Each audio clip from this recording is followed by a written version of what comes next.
Why do people stop learning? In the decades I've been studying human behavior, I found that there's three primary reasons why people stop learning. The first one is a very outdated narrative. And that narrative goes something like this. You're born, you're a baby, you're a toddler. By the time you're 7, you're kind of a little person, right? From 7 to 14, you're out there in the world, in school, learn about, other kids and what's safe and what's not safe and where you belong and where you don't belong, or what kids are cool, and if you're cool or if you're not cool. And then by the time, 14 to 21, you're supposed to start figuring out who you want to be in this world, how you're going to contribute to this world, get your basic education down, right? 21 to 28, maybe a little bit more education. But then ultimately you're supposed to find your place in society, maybe find a mate, make your own family, buy a house, and, do your job from then on out. Maybe you get a little bit of on-the-job training at some point, some leadership training if you're really good, right? But that's pretty much it, right? And then because you learned everything you learned to do your job in school already, so why would you need some more learning, right? And then you keep doing that until you're about 65, you get your golden watch, and you retire, and then you play some golf or travel a little bit, and that's that until you die, right? And it's obviously a very outdated metaphor. It's a metaphor, a story, and a narrative from times when things didn't change very much, right? When for centuries, things pretty much stayed the same. Right, you learned how to be a blacksmith, and you were that blacksmith for the rest of your life.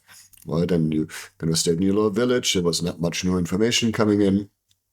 That maybe at that point that kind of narrative sort of worked, but even then, of course, there were already changes in the world. And in our world, we kind of believe that there's a different kind of growth. We grow more like trees. Right? We keep adding layers. We keep adding layers. We keep adding layers. So instead of this linear narrative where we stop being 7, we stop being 14, we stop being 21, we're still all that, right? I still have a 7-year-old inside of me, and a 14-year-old, and a 21-year-old, and a 28-year-old, and so on. I still have all these people inside of me, and hopefully, because if you don't, if you kill your inner child, if you kill your inner teenager, if you kill your inner persons that you are not longer anymore, you become like a hollow tree. Not so much fun, not so good, kind of dead, right?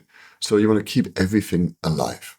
Now, the problem is what happens is that we have all these little traumas, and this is the second reason, right? We have all these little traumas that hold us back, right? Maybe your mom didn't come when you cried, or some dog scared you, or some man scared you in the supermarket, or some kid said you're stupid, or somebody broke your heart, or some teacher said you're not good at math and you'll never be good at math, right? Or some other like little traumas, right? We don't have to have this big trauma. There's all these little micro traumas we get all day long from even people giving us, slighting us or giving us a stinky look or something like that. It doesn't have to be something big.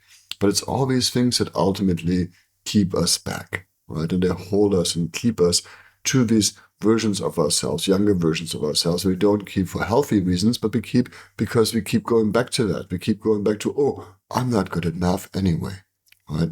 For example, if you'd have to learn something new in Excel, oh, I'm not good at math anyway, right? So we keep coming back and you're holding yourself back, right? And you keep holding yourself back and keeping yourself from expanding. So traumata are the second reasons why people stop learning. The third one has to do simply with your level of energy. And there's a wonderful model by Vera Birkenbiel, who was a German management trainer, and she called it the ABCDE of energy. Right? And the idea behind it is that you take in energy, right, through food, through people, through touch, through all kinds of light, for all kinds of things that make you feel good and feed you and give you energy. Right? And then you spend that energy. And the majority of energy goes into your autonomous system. Right? The autonomous system is your body. Right? It's like just making new cells, pumping blood, doing all the things that need to happen to keep this body alive. Right? So a lot of energy is going there. And of course, even things like digestion take energy. They give you energy, but they also take energy. So the better your food is, the healthier your food is, the more energy you have. Crap food, crap energy. Right? The second one is being. And being is all about these little questions in your head. Am I okay? Am I allowed to do this? Did I do this right? Could I have done this better? What should I have said in this meeting? Could I have said this a different way? Like all these little noise questions that are all about questioning if we are okay or not, if we did it all right or not, right? Am I allowed to be who I am?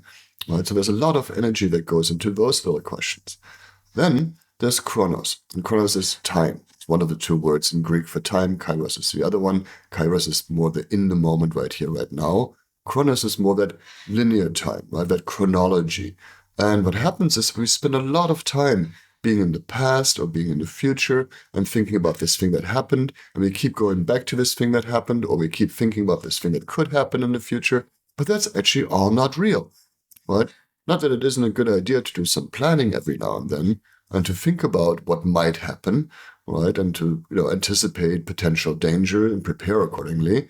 But if you keep going there, and you keep going there, and you keep going there, then it becomes worrying, and worrying is not that healthy. Worrying actually comes from the German word wilgen, which means to choke, right? So when you're worrying, you're actually choking yourself, which means not much oxygen is going to your brain, doesn't make for very good thinking, right?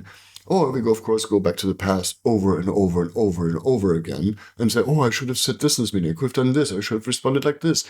Well, great. Go there once, learn from it, figure out what can I do differently next time, and then let it go, right? There's no use in continuing to revisit something that's already happened, right? Because it already happened. And it really didn't happen the way you imagined it anyway, right? Because our memory is very, very fallible, right? So Chronos is another one where we waste a lot of energy being stuck in the past or in the future, continuing to visit something we can't do anything about anyway.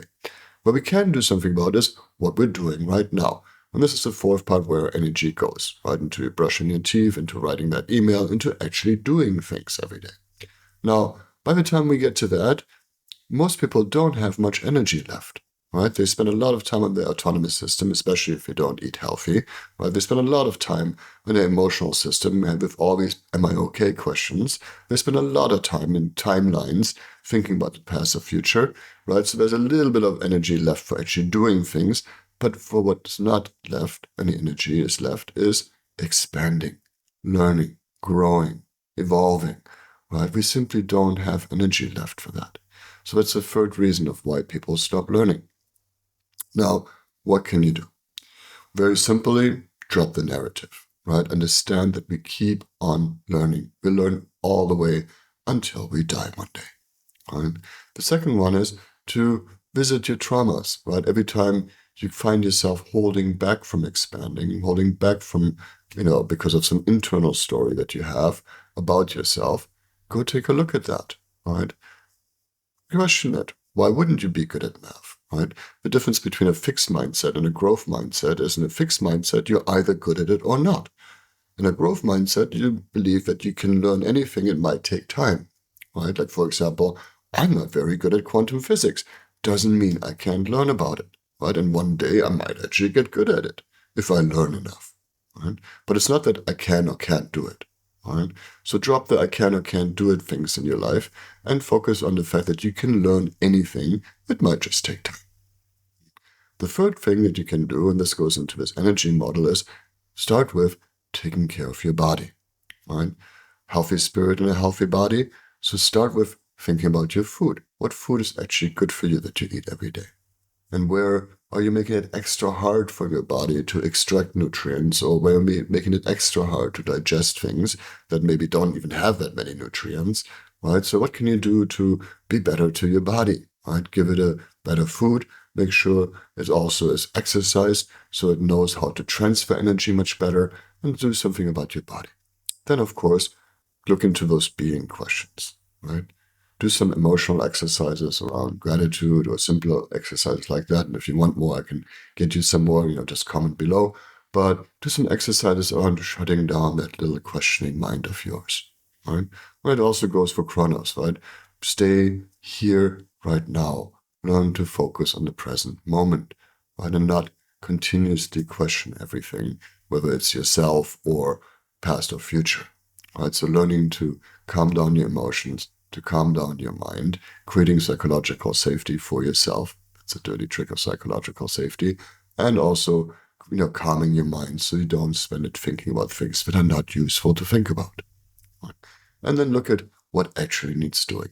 I wrote an article one time called, The Lazy Man's Guide to Enlightened Task Management. And the basic idea behind it was that with everything you do, look at these four things. Can I eliminate it? Is it even necessary to do this? Right? Can I automate it? Can I make the robot do things? And age of AI, we can make the robot do a lot more things than in the past, right? Can I delegate it if I can't automate it yet to someone who likes to do this more than I do, or is better at it, or who is cheaper at it, to do this? And if I can't do any of those, appreciate the task, right? But think about what are you actually doing so that you have time left for expanding every day. And pick something, right? Pick something that you're curious about, some topic. Maybe pick something that scares you, right? Maybe AI scares you and all the advances that are happening. So go learn about it, right? One of the best ways to, dissolve fear is to learn about this thing that scares you. So, drop the narrative, look at your traumas, take care of your systems and your energy, and you too will continue to learn all the way until the end of your life. And then there's a whole new adventure waiting when we die. So keep on learning.